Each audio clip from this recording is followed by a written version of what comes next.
Pirmā cena ir nosaukta, būs arī citi elektrības piedāvātāji, kādi būs to tarifi, gaidām ar nepacietību šo informāciju, taču tīri tehniski, vai mūsu klausītājiem viss skaidrs ar elektrības pirkšanu brīvajā tirgū, vai ir kādas neskaidrības, kādas bažas, to vaicājām un šobrīd turpinām ar mūsu klausītāju sacīto.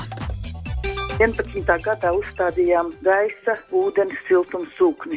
Ekonomikas ministrijas piedāvājums bija, ka 50% no uzstādīšanas izmaksām apmaksās Eiropas Savienība, kas izrādījās absolūti neatbilst tam, ko mums solīja.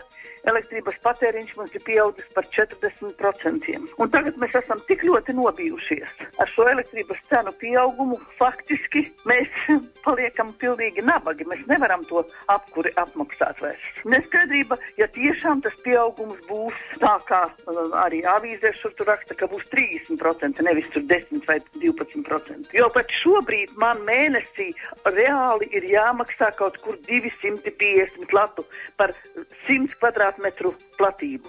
Par sūkni es esmu pat personīgi samaksājusi 3000 lati, un 3000 lati ir samaksājusi Eiropa.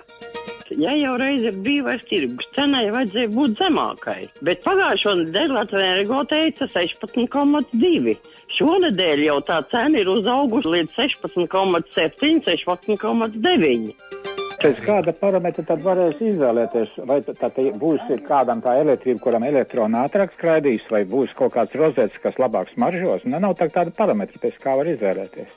Kā var būt brīvais tirgus? Es tagad paņemšu savus vadus, aiziešu pie kāda cita piegādātāja, un viņš man pieslēgs. Tas tak ir tikai cilvēku maldināšana, un, teiksim, kā tantiņa no kaut kāda tur aizmeža ciema var izvēlēties brīvo tirgu. Būs tikai lielāka birokrātija, Latvijas Energo lielāka pēļņa, un viss paliks pa vecam. Nevaru saprast, kā es varēšu samaksāt ar saviem 170 latiem pensijas.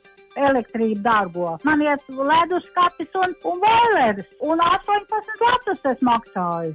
Patieši es no Igauniem varu pirkt arī to elektrību. Jeb labāk man pataisno pirkt no Rīgas HES vai no Pļaviņa HES.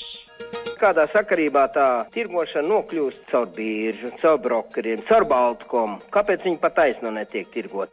Nav skaidrs tas, vai ir tiem 70% redzes invalīdu kaut kādas atlaides no šiem uzņēmumiem vai nav, jo viņiem ir gaisma, ir protēze. Viņiem gaisma vajadzīga ir pa dienu, ne tikai pa nakti. Tā saka mūsu klausītāji, pat labam lūksim komentāru enerģētikas ekspertam un CIA resursu kontrolas grupu valdes loceklim Kaspars Osis ir pie mūsu tālruņa. Esiet sveicināti! Jā, labdien! Klausītāji ir tā kā vairāk bažījas un ir diezgan negatīvi noskaņoti pret šo procesu. Vai jūs te saskatāt arī kādus plusus? Katrā ziņa ir visnotaļ bēdīga tajā ziņā, ka elektroenerģijas izmaksas kāp. Un attiecībā uz to, cik tad būs tas procentuālais kāpums, tas jāsaka ir ļoti individuāli. Jo arī būtībā tā šī brīža izteiktā cena vairāk ir kā prognoze, un beigās jau tā būs cena, kas ir katram ierakstīta līgumā, kas būs tas, cik tad beigās būs jāmaksā.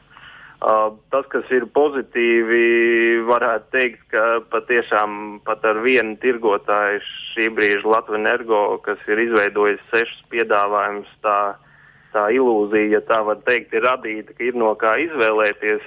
Protams, cita lieta, kas tad ir tā beigu cena, jo jāatzīst pat mums ar kolēģiem bija diezgan grūti sarēķināt visiem 6 piedāvājumiem, cik tad būs tas procentuālais kāpums atkarībā no tā, cik ir šī brīža patēriņš konkrētajam lietotājiem. Te klausītāji arī vaicāja, kā tad tā, ja runa ir par brīvo tirgu, ja runa ir par konkurenci, visticamākais būs arī citi elektrības piedāvātāji, ņemot vērā to Latvijas Energo nosaukto summu, diez vai viņi daudz lētāk varēs piedāvāt. Līdz ar to konkurence, brīvais tirgus un piedāvājums ir nevis par zemāku cenu, bet viss kļūst dārgāk. Jā, tā ir tāda diezgan interesanta situācija, kāda šobrīd Latvijā ir izveidojusies, un to, vai šī cena ir augsta vai zema, to visticamāk rādīs laiks.